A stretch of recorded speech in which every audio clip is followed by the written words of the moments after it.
Hola i benvinguts a la tercera part de la presentació sobre sintaxi catalana. En la primera part hem parlat de les oracions, dels tipus d'oració, en la segona part hem parlat del verb i del sintagma verbal i ara acabarem d'analitzar o de descriure la resta de categories sintàctiques del català. Les categories començarem per les categories nominals, nom, quantitatius, determinants i adjectiu, i acabarem per les categories no nominals a banda del verb, la preposició, l'adverbi i el nexe, que es caracteritzen per ser invariables. Comencem pel substantiu. El substantiu és una supracategoria nominal i es defineix per la capacitat de manifestar concordança nominal, en gènere i en nombre. Això no és el substantiu, això és la supracategoria nominal, és a dir, la categoria, totes les categories sintàctiques nominals. Es caracteritzen per tenir gènere i nombre, tant els noms, tant els substantius, com els determinants, com els quantificadors, com els adjectius, d'acord? Les categories sintàctiques nominals inclouen el nom i l'adjectiu, que són categories nuclears perquè formen sintagmes i perquè tenen significat lèxic, i després tenim unes categories nominals no prototípiques que són el determinant i el quantificador.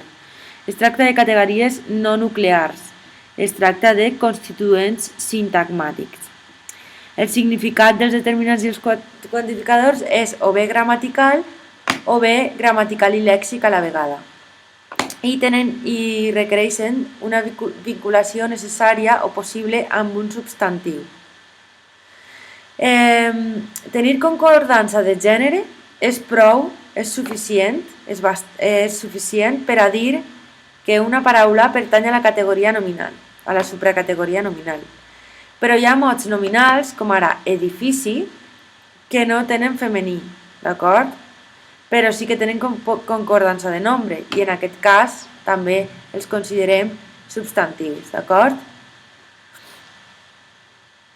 Els quantificadors, com per exemple cinc o gens, són nominals, tot i no tenir ni gènere ni nombre. I per què els considerem nominals? Doncs perquè alternen amb elements que sí que manifesten concordança quan especifiquen un nom, d'acord? Sí que diem dos, dues, molt, molta, i aquests quantificadors poden funcionar en el mateix lloc que aquests. Per tant, a tots els anomenarem quantificadors.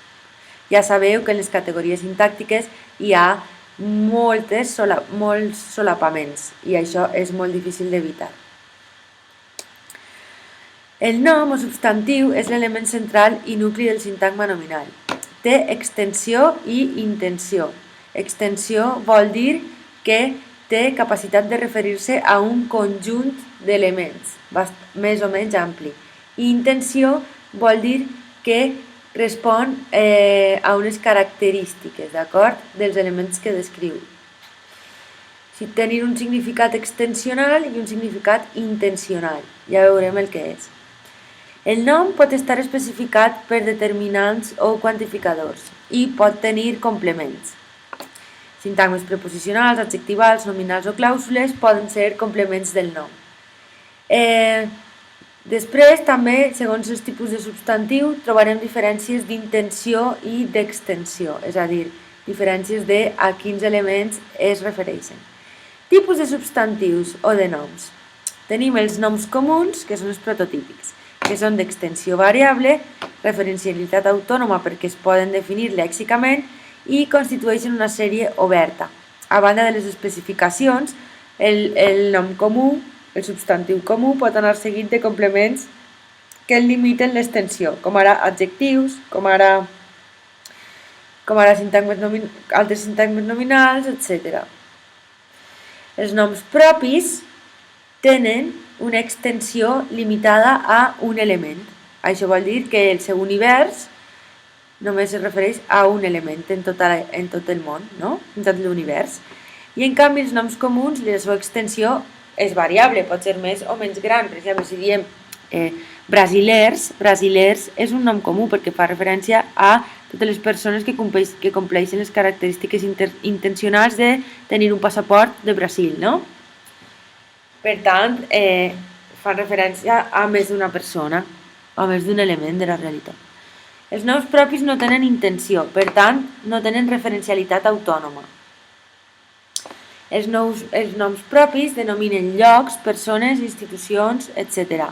i tenen un significat, diríem, metalingüístic.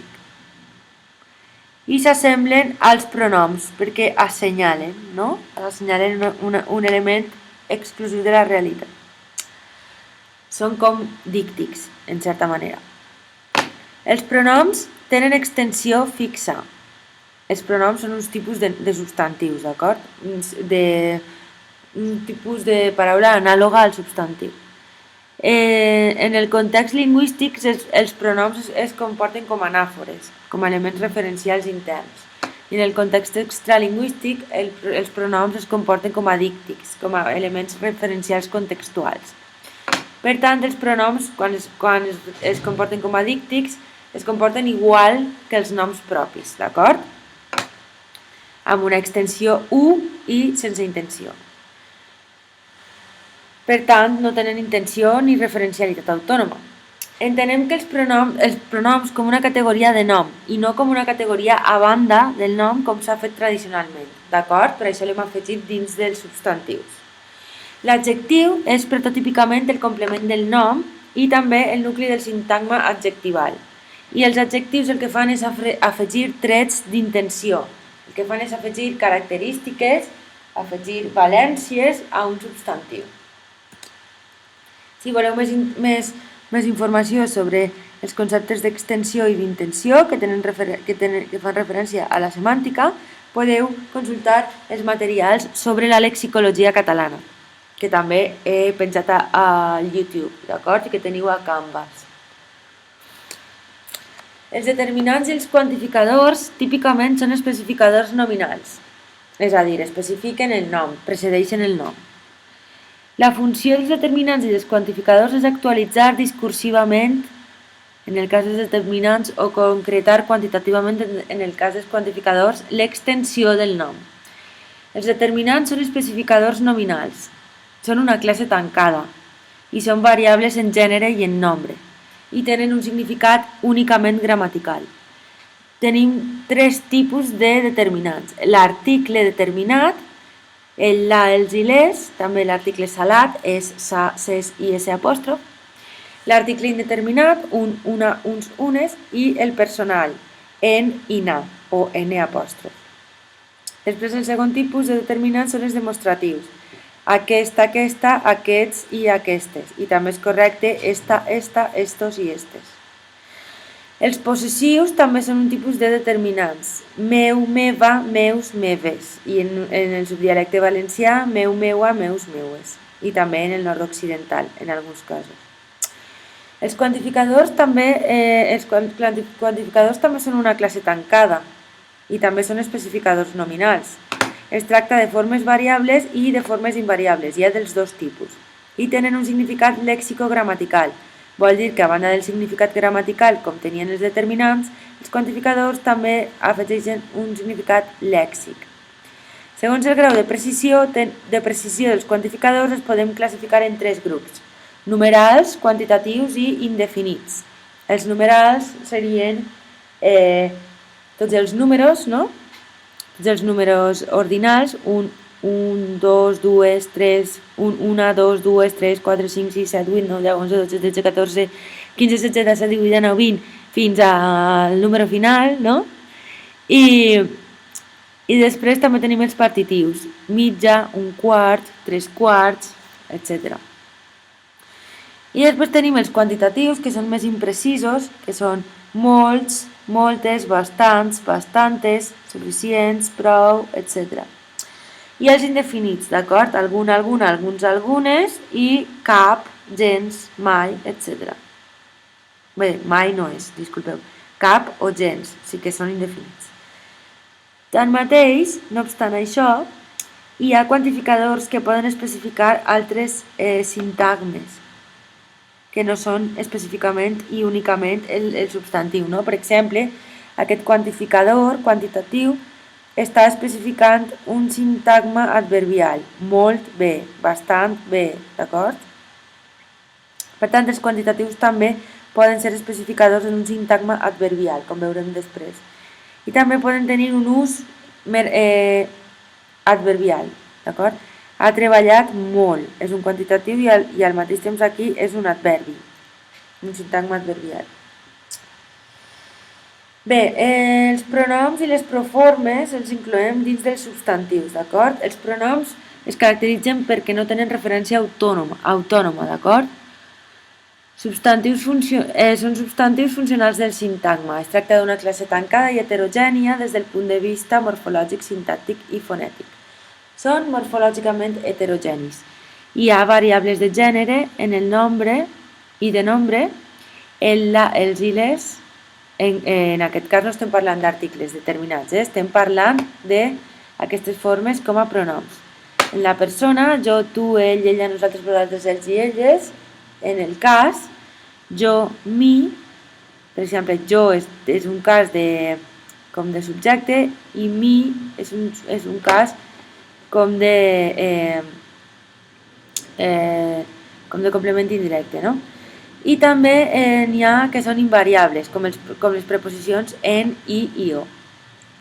Segons aquesta definició, cal eixamplar la classe de pronoms fins a formes que no es consideren tradicionalment pronoms. Admeten aposicions, certs indefinits, poden fer de subjecte i de terme de preposició i poden tenir un comportament exclusiu, també exclusiu dels sintagmes nominals, no? Aquí incloem algunes proformes díctiques dins del que considerem pronoms o proformes, com ara, aquí, avui, allà, i també proformes de referència indefinida, com tot, tothom, algú, quelcom, hom, ningú, cadascú, altri, qualsevol, ambdós, tal. Aquests poden fer funcions de subjecte, no? De sintagma nominal, de manera que per això els considerem una classe de substantius no prototípics. També considerarem proformes altres elements que no sempre compleixen els trets nominals elementals, d'acord? Com per exemple les proformes de referència indefinida, sempre, mai, enlloc, també els adverbis i pronoms indefinits. I també el prosintagma adjectiu fer-ho. Això també es considera una mena perifèrica de substantiu. Funció pronominal és una funció pronominal perquè substitueix una forma sintàcticament plena, d'acord?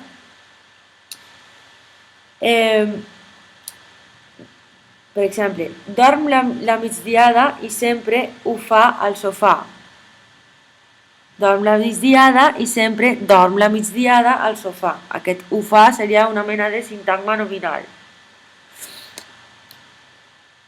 De pronom a proforma. Les proformes són subcategories nominals que inclouen els pronoms i també tots aquells elements de referència no autònoma que substitueixen altres categories, d'acord? Les proformes constitueixen un mecanisme discursiu per evitar les repeticions, com per exemple hem vist aquí, no? En o fa. Els pronoms són els representants prototípics de les proformes i tenim diverses classificacions de pronoms. Segons la fonètica, tenim pronoms forts, pronoms febles i pronoms buits. Segons que el pronom buit seria la preposició, l'elisió o el pronom zero, d'acord? Perquè ja sabeu que el català és una llengua que permet construir enunciats sense que hi hagi present explícitament el subjecte, pot estar elidit, d'acord? O en forma de pronom zero. Segons la sintaxi, tenim els pronoms interrogatius, que són formes fòniques que poden indicar subordinació. Normalment la posició no tenen posició argumental, sinó que tenen posició inicial de clàusula. De què heu parlat? En lloc de heu parlat de què, però també seria correcte heu parlat de què. Tot i que és una mica més dislocat, una mica menys natural. Segons una classificació semanticopragmàtica tenim proformes díctiques. Fes la declaració de la renda tu, seria un díctic. Proformes fòriques, per exemple, la declaració no la faré, té una referència dins del text, a diferència de tu, que té una referència fora del text, i les proformes de referència indefinida, com per exemple algú, hom, quelcom, d'acord? Algú haurà de fer la declaració, no? Bé, diferents tipus de modificació del nucli del sintagma nominal. Pot ser premodificat, mitjançant quantificadors o determinants, o postmodificat, mitjançant sobretot adjectius o també sintagmes nominals, o també podria ser algun adverbi. I també hem d'analitzar la posició dels elements que ja apareixen i les formes de concordança. Bé, els determinants i els quantificadors especifiquen, premodifiquen el subjecte, d'acord? Els determinants poden ser articles, que són els prototípics, però també poden ser demostratius, possessius o possessius àtoms. Els quantificadors poden ser numerals, si tenen quantitat exacta, cardinals, ordinals, partitius i múltiples. Quantitatius, poden ser quantitatius morfològics, sintàctics, semàntics, i indefinits. Els límits entre els determinants i els quantificadors amb altres categories, com per exemple els pronoms o com per exemple els adverbis, són difuses, d'acord? Hi ha solapaments, hi ha dubtes constants. Bé, el sintagma nominal. Com es pot modificar el sintagma nominal? Doncs tenim aquestes possibilitats. El sintagma nominal està format per un nucli nominal, per uns especificadors i per uns complements. Els especificadors del nucli poden ser determinants, quantificadors, formes interrogatives o exclamatives, o també pot ser el relatiu el qual, d'acord? El nucli del sintagma nominal és un nom propi, un nom comú o un pronom o proforma, d'acord? I els complements del sintagma nominal poden ser sintagmes adjectivals, preposicionals, nominals o també clàusules adjectives, d'acord? Els complements del sintagma nominal poden ser complements subcategoritzats, no subcategoritzats o apositius. Queda clar això? De manera que poden estar regits pel substantiu, no regits o afegits amb una coma, d'acord? Bé, passem a la segona de les categories prototípiques en català de la sintaxi de les categories nominals. L'adjectiu es defineix com una categoria intencional que es combina amb un nom com a complement o com a predicat no verbal. Els adjectius tenen nombre i gènere variable i són una sèrie oberta i una categoria plena, és a dir, amb significat lèxic, igual com el substantiu. Bé, els adjectius són de diferents tipus. Anomenem adjectius classificadors aquells adjectius que delimiten una subclasse conceptual respecte al nom, d'acord? Que afegeixen intencionalitat al substantiu. Els adjectius classificadors no admeten gradació ni anteposició, ni especificadors, ni poden ser atributs. Solen equivaldre a la preposició més sintagma nominal, d'acord? Per exemple, anàlisi sanguínia seria una anàlisi de sang, val? Els adjectius qualificatius també afegeixen intencionalitat al substantiu. Aquests afegeixen una característica d'intenció nominal, però sense establir subgrup.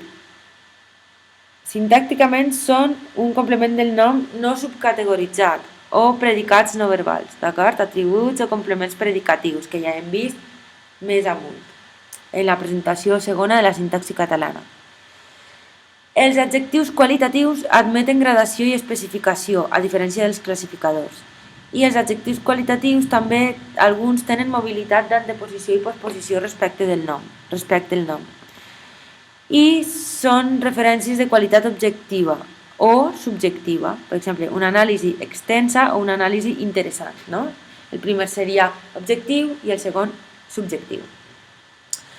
Les gramàtiques tradicionals diferenciaven entre adjectius, aquí falta una A, especificatius, que és, per exemple, un llibre antic, i adjectius explicatius, un llibre preciós. En el primer cas s'acota el significat i en el segon cas és una valoració subjectiva, segons un criteri lexicosintàctic. El primer, els adjectius especificatius tenen un caràcter restrictiu i els segons i els explicatius no, tenen un caràcter més valoratiu. El sintagma adjectival.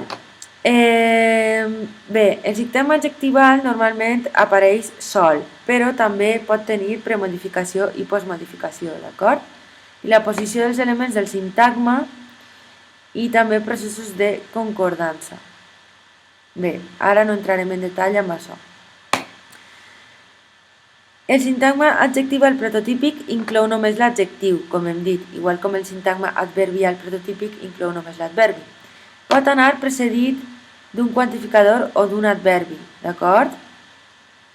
Podem dir un llibre bastant complicat o un llibre relativament complicat, no? Serien maneres d'especificar el sintagma adjectival. I en alguns casos el sintagma adjectival pot anar seguit d'un sintagma preposicional que el complementa, no? Per exemple, un llibre complicat de collons, no? Que vol dir un llibre molt complicat. O un llibre complicat de llegir, no? Serien complements del sintagma adjectival en forma de sintagma preposicional. D'acord? Passem ara a parlar, a descriure les categories no nominals que ens quedaven. En la presentació de sintaxi catalana número 2 hem vist el verb i el sintagma verbal, que era la categoria no nominal amb variació morfològica, no? I les categories no nominals sense variació són les que veurem ara, que són la preposició, l'adverbi i el nexe. Bé, comencem el que acabo de dir. Les categories no nominals invariables són la preposició, els nexes i l'adverbi. La preposició, el nexe i l'adverbi. És el fet de regir típicament un sintagma nominal o una clàusula el que ens permetrà distingir preposició i nexe. Per què? Perquè la preposició regeix típicament un sintagma nominal i el nexe regeix típicament una clàusula. El fet que siguin invariables en les tres categories no nominals que aquí tenim vol dir que no accepten cap mena de variació flexiva, nominal ni verbal. L'adverbi es caracteritza perquè no demana cap complement. Normalment, igual com passa amb el sintagma adjectival, o fins i tot encara més exageradament, el sintagma adverbial és gairebé sempre format només per un adverbi, tot i que també pot estar especificat, no? Com per un quantificador, per exemple, molt bé, seria un sintagma adverbial especificat per un quantificador. De vegades és difícil diferenciar aquestes tres categories. Entre preposició i adverbi, per exemple, hi ha elements que es troben en la frontera, no? Com per exemple damunt, fora, després. Conjuncions amb constituents de preposició i adverbi, com per exemple abans que, per què, ja que, encara que, si bé, aquestes també estarien en el límit entre preposició i adverbi i també en el límit entre nexes. La preposició, anomenem preposició la paraula invariable o locució preposicional que típicament regeix un sintagma nominal. Li he parlat de tu. He deixat el llibre a sobre de la taula, no? Les característiques de la preposició és que la preposició és morfològicament invariable i lèxicament és una sèrie tancada per a les preposicions àtones i quasi tancada per a les locucions preposicionals i per a les preposicions tòniques, d'acord? Per què diem quasi tancada? Perquè de vegades en català es creen noves locucions i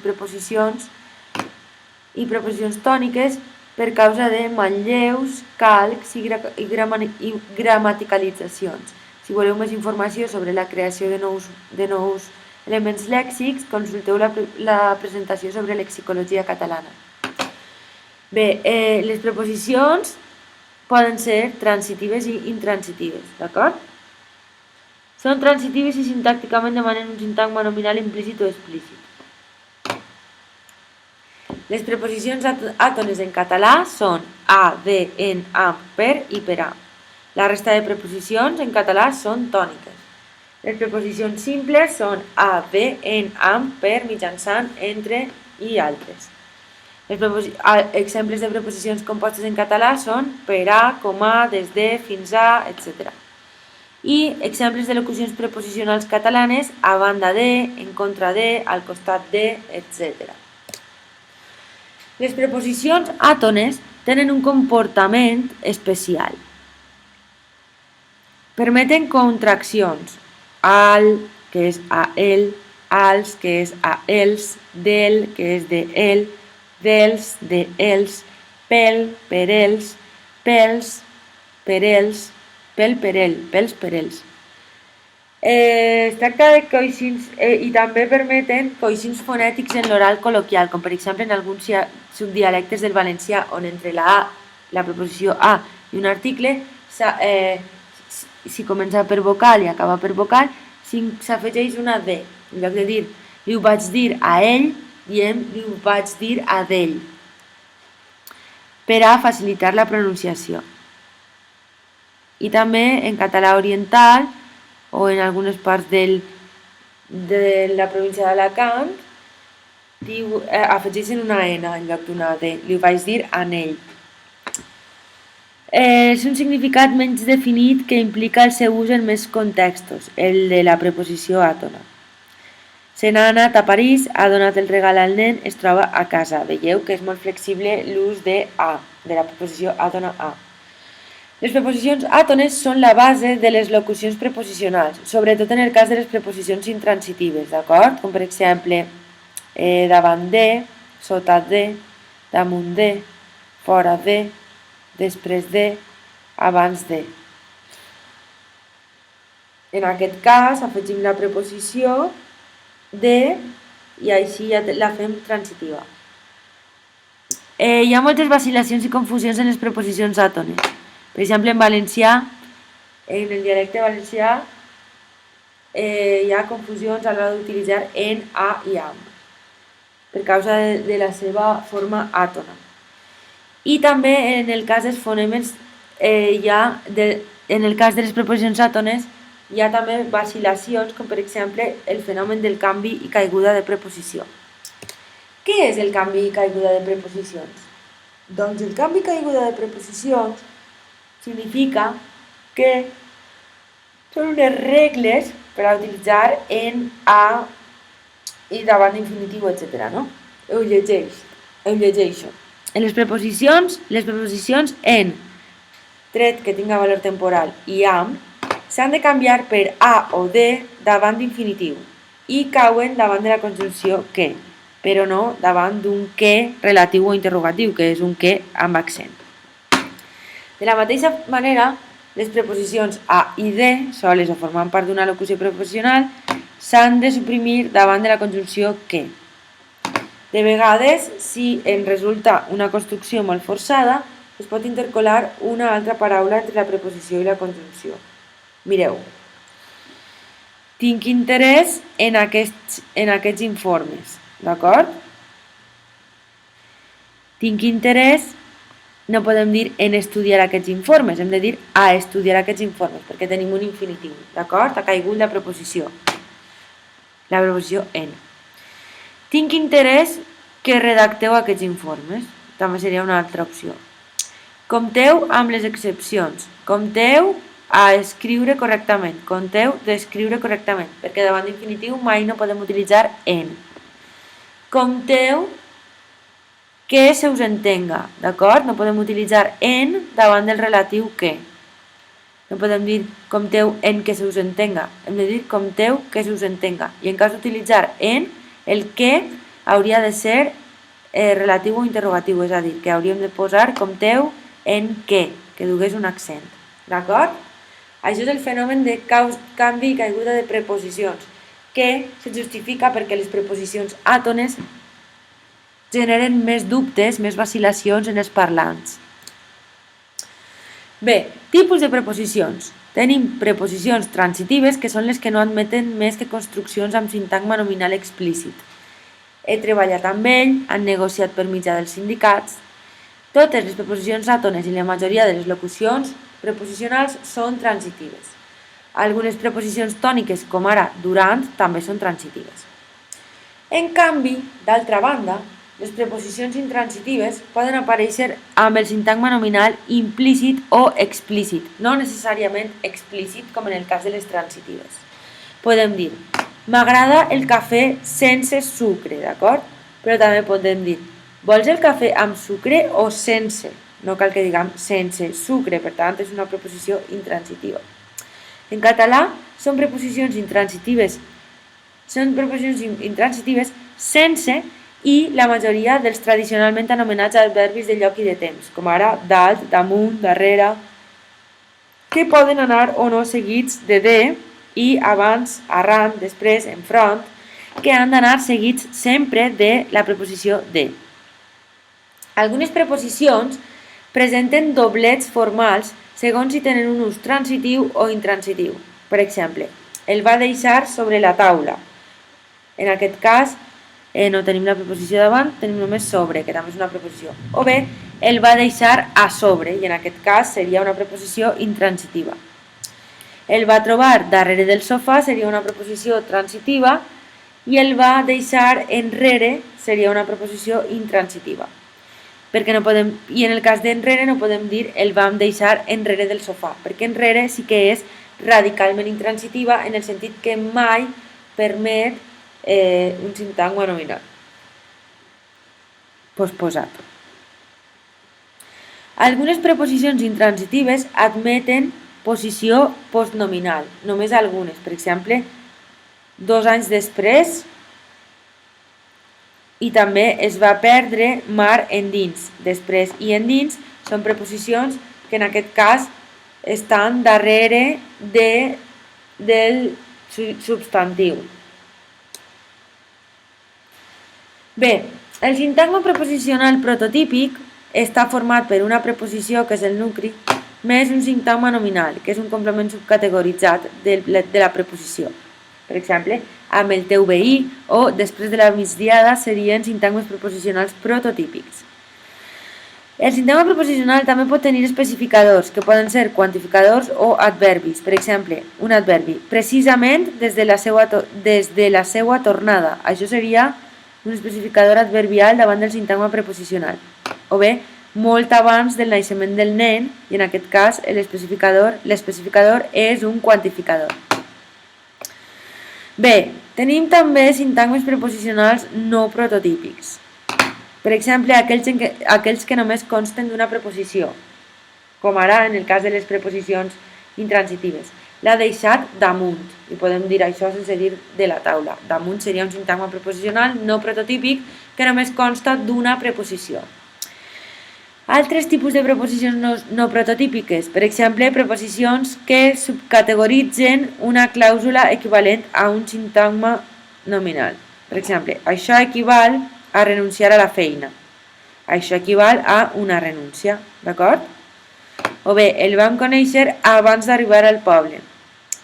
El vam conèixer abans de la seva arribada al poble, que seria el prototípic. Aquí ens trobem en els límits difusos entre conjuncions amb les conjuncions, que són les que introdueixen clàusules, i en canvi les preposicions introdueixen sintagmes nominals. Aquí estem en la frontera entre conjuncions i preposicions. També tenim casos excepcionals de preposició que introdueix un sintagma preposicional, d'acord? Preposició més sintagma nominal, com ara des de la partença del seu oncle, o bé l'ha vist a dins,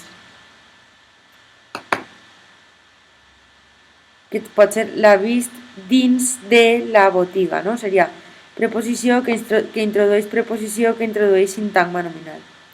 El va empaitar cap a dins, preposició que introdueix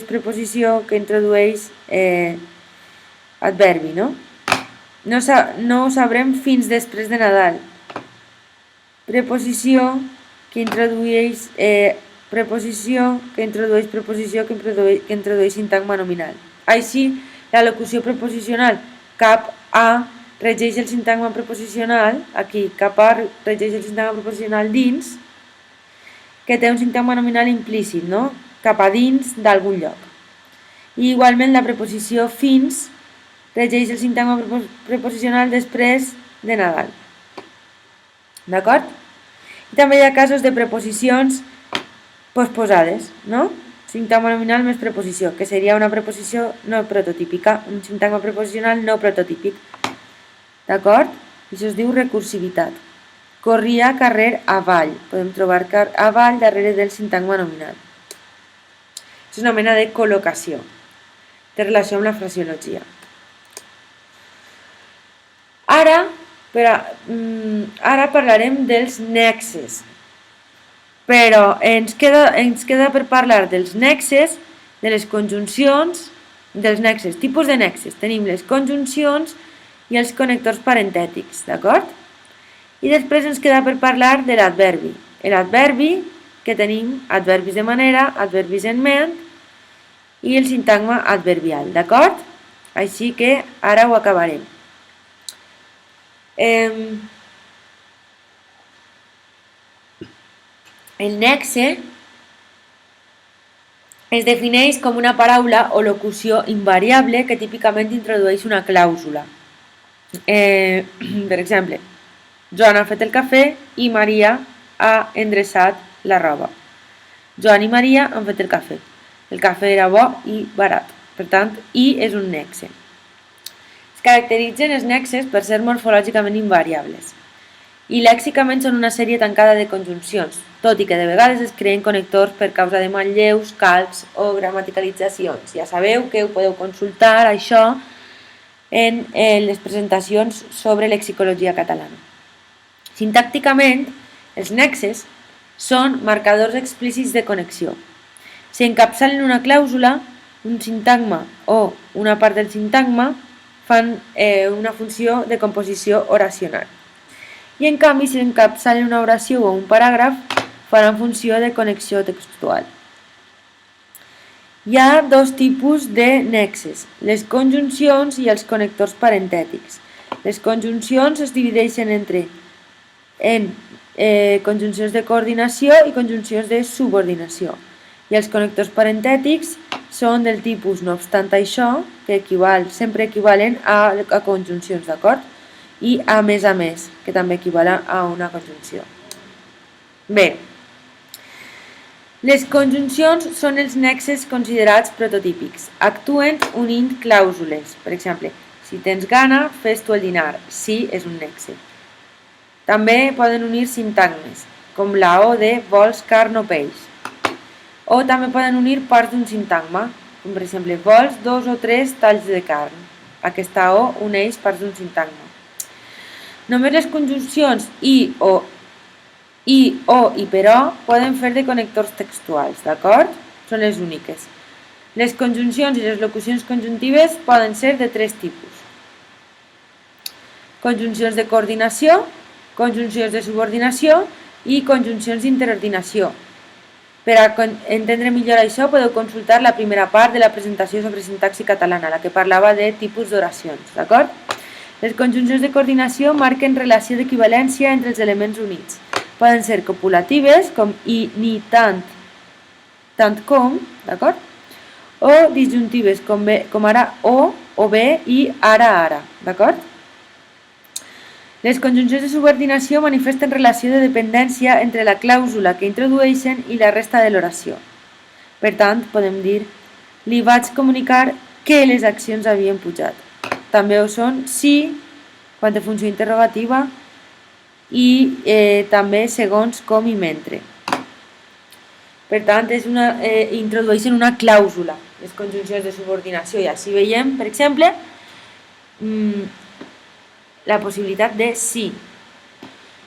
I les conjuncions d'interordinació normalment indiquen relació d'interdependència entre dues clàusules o sintagmes, d'acord? Tenim les adversatives, però i si no, i les tradicionalment més les adverbials no circumstancials. Concessives, encara que, malgrat que, tot i que. Condicionals, el sí condicional, en cas que, posat que.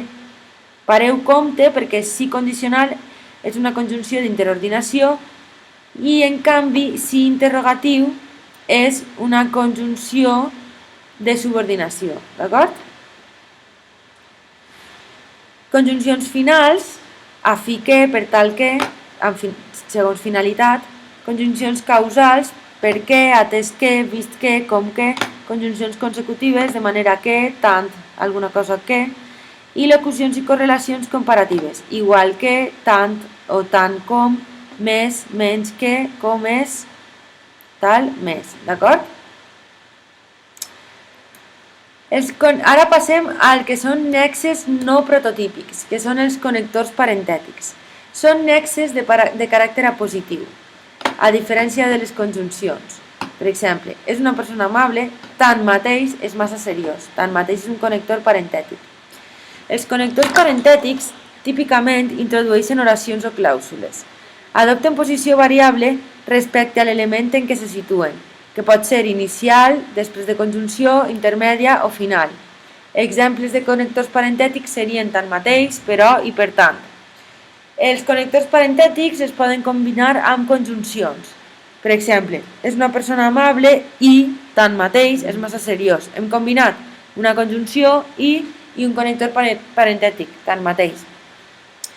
Els connectors parentètics poden actuar dins o fora de l'oració. Poden fer de connectors oracionals o de connectors textuals. Tot i que solen actuar, això està equivocat, actuar més de connectors textuals que oracionals. En canvi, les conjuncions solen actuar més de connectors oracionals que textuals. Els connectors parentètics manifesten relacions semàntiques corresponents amb addició, com per exemple a més o a més, disjunció, com per exemple és a dir, contrast, com per exemple tot i això, i conseqüència, com per exemple en conseqüència, d'acord? O per tant. Els connectors parentètics són difícils d'identificar, una altra vegada per causa de solapaments entre categories sintàctiques. Els connectors parentètics són el resultat de la gramaticalització de tres tipus d'estructures, dels sintagmes preposicionals, de les estructures causals i dels sintagmes adverbials. Connectors parentètics provinents dels sintagmes preposicionals. Bé, doncs, tenim per cert, en canvi, amb tot, en conseqüència, d'una banda, en conclusió, de fet, o estructures equiparables, com amb tot i amb això, tot i així, per tant. Tenim connectors parentètics també que provenen d'estructures causals, amb verbs conjugats, és a dir, això és, sigui com sigui, però també amb formes no finites, com dat i debatut, fet i fet, no obstant això. I també tenim connectors parentètics que s'han format a partir de sintagmes adverbials, com ara o ara bé, així, tanmateix, encara o encara més, finalment, etc. Però els connectors es diferencien respecte dels elements d'origen perquè queden fixats estructuralment, també perquè passen a exercir una funció merament connectiva i també perquè perden el significat literal i es queden només amb significat connectiu, d'acord? Per exemple, l'ha fet treballar més encara no és un connector perquè té significat lèxic. Són complements circumstancials, l'ha fet treballar més encara, l'ha fet treballar menys encara. Mentre que l'ha fet treballar més encara, l'ha explotat, en aquest cas es tracta d'un connector parentètic, ja que no podríem dir menys encara. Té un significat merament connectiu i no lèxic, i no purament lèxic. I finalment acabarem parlant de l'adverbi i del sintagma adverbial. Definim que és l'última de les categories no nominals sense variació morfosintàctica. L'adverbi és una paraula o locució invariable que no exigeix cap mena d'expansió i que normalment no admet complements. Per tant, segons aquesta definició, a diferència de la preposició i dels nexes, l'adverbi no fa cap funció d'enllaç. Quines són les característiques de l'adverbi? Bé, doncs, morfològicament es tracta d'una categoria invariable. Des del punt de vista lèxic, es tracta d'una sèrie oberta quan els adverbis són prototípics. Els adverbis prototípics són els adverbis acabats en ment, ràpidament, fantàsticament, sorprenentment, etc. I són una sèrie tancada en la resta de tipus d'adverbis. Per exemple, la creativitat a l'hora d'inventar adverbis en ment és un recurs literari bastant comú. Per exemple, el poeta Vicent Andrés Estellés utilitza aquest recurs, el recurs a la creativitat en la creació de nous adverbis en ment. Per exemple, adàmicament seria un adverbi en ment inventat per Vicent Andrés Estellés. O vegetalment, etc. Semànticament, els adverbis tenen significat lèxic o lexicogramatical. Sintàcticament no demanen cap mena d'expansió i des del punt de vista de la funció que realitzen, direm que els adverbis fan funció prototípica de complement verbal, d'acord? Treballa ràpidament, treballa de fit a fit i també d'especificador verbal.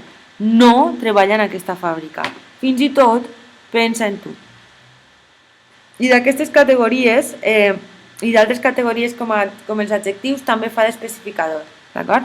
El vaig veure profundament trist, és una especificació de l'adjectiu trist. També especifica altres adverbis.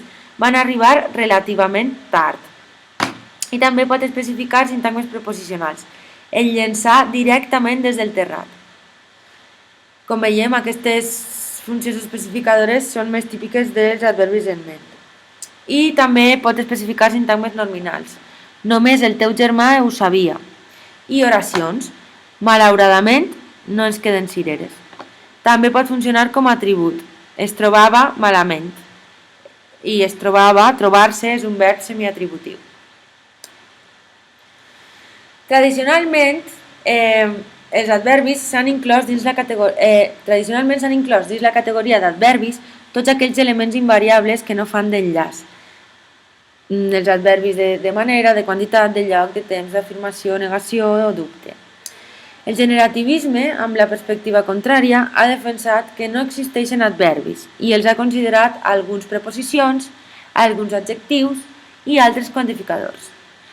Nosaltres adoptem un punt de vista intermedi entre la inclusió de qualsevol element lèxic que no sabem on col·locar dins de la categoria adverbi com a calaix de sastre. No ens situem ahí i tampoc al contrari, tampoc neguem l'existència d'adverbis, sinó que ens situem segons el punt de vista de Maria Josep Cuenca, que és una postura intermèdia. Els adverbis de manera, concretament els adverbis acabats en ment, són els adverbis considerats prototípics. També s'inclouen en els adverbis de manera moltes locucions adverbials de manera que equivalen a adverbis en ment, d'acord? Per exemple, a la babalà, que significa desorganitzadament. Tot ho feia a la babalà, tot ho feia desorganitzadament. Típicament, els adverbis de manera fan de complement verbal, però també poden fer de complement de sintagma preposicional. He portat aquest llibre específicament per a tu. Complement d'un sintagma dominant, per a tu específicament. O bé també poden complementar tota l'oració, com hem vist abans. Possiblement ho sabia abans que tu. Els adverbis en ment són molt propers als adjectius, realment. Es formen a partir de la forma femenina singular d'un adjectiu i admeten grau com els adjectius, tan ràpidament, ben inesperadament. Els adverbis curts o adverbis adjectivals són adverbis en ment que han perdut el sufix adverbial. Per exemple, parlava alt, parlava fluix, parlava dur, parlava clar, fort, ferm, ràpid. És el mateix que dir parlava durament, clarament, ràpidament, etc. Es tracta d'una categoria perifèrica a mig camí entre l'adverbi i l'adjectiu. Altres adverbis, a banda de l'adverbi de manera i dels adverbis en ment prototípics. Tenim adverbis de modalitat relacionats amb les prooracions, com ara sí i no, per exemple pot ser, per exemple també, tampoc, adverbis operadors, encara, ja, sols, únicament, fins i tot, almenys, sobretot, quasi o gairebé, adverbis que actuen com a especificadors verbals d'altres sintagmes, com pot ser, com solament, Tenim altres paraules i locucions que sovint indiquen temps, sovint, freqüentment, aviat, i locucions temporals com de tant en tant, de vegades, de pressa. I també tenim una manera de comprovar si aquestes paraules i locucions són adverbis, i és si són substituïbles per algun adverbi en ment. La resta d'elements considerats tradicionalment com adverbis els podem reubicar en altres categories, sobretot en la categoria preposició i proforma, com a elements més o menys perifèrics. Quins són aquests elements controvertits que hauríem de recol·locar en altres categories que no són la categoria adverbi? Doncs en tenim de 4 tipus. Són les preposicions intransitives, els díctics i anafòrics espacials i temporals, els tradicionalment anomenats adverbis de quantitat i les formes sempre, mai, enlloc i per tot arreu. Les preposicions intransitives davant, darrere, després, fora, són preposicions, no són adverbis. Els díctics i anafòrics espacials i temporals, ara, avui, enguany, llavors, aquí i allà, els considerem proformes, pronoms. Els tradicionalment anomenats adverbis de quantitat els consideraríem quantificadors, molt, poc, bastant, etc. Però es troben en el límit entre l'adverbi i el quantificador. I les formes sempre, mai, enlloc, etc. estan en el límit entre l'adverbi i el pronom. I finalment parlarem del sintagma adverbial. Com hem dit, el sintagma adverbial prototípic consisteix en un adverbi que sol anar precedit d'un quantificador o bé d'un altre adverbi. Sol anar no, pot anar, però no sol anar. Per exemple, un operador. Ha reproduït el quadre molt detalladament o quasi exactament. I en alguns casos el sintagma adverbial pot anar seguit d'un sintagma preposicional, que mai no és un complement subcategoritzat, com a herència de la sintaxi del nom o adjectiu en què es basen. Desgraciadament per a tu, una desgràcia per a tu, d'acord? Seria una forma adverbialitzada d'un sintagma nominal que forma part d'un sintagma preposicional. I el sintagma adverbial prototípic, com em sembla que ha quedat bastant clar a partir de la meva explicació, es redueix a l'adverbi, que alhora és el nucli del sintagma adverbial. I amb això hem fet un repàs general de totes les categories sintàctiques del català. Les categories nominals, que són els quantificadors, els determinants, els substantius i els adjectius, i les categories no nominals, que són el verb, el nexe, la preposició i l'adverbi. I també, inicialment, en la primera presentació sobre sintaxi catalana, hem parlat sobre els tipus d'oracions. Això és tot i espero que participeu amb els vostres dubtes, amb les vostres aportacions des del punt de vista de la lingüística romànica en l'apartat discussió de Canvas sobre la sintaxi catalana. Moltes gràcies per la vostra atenció.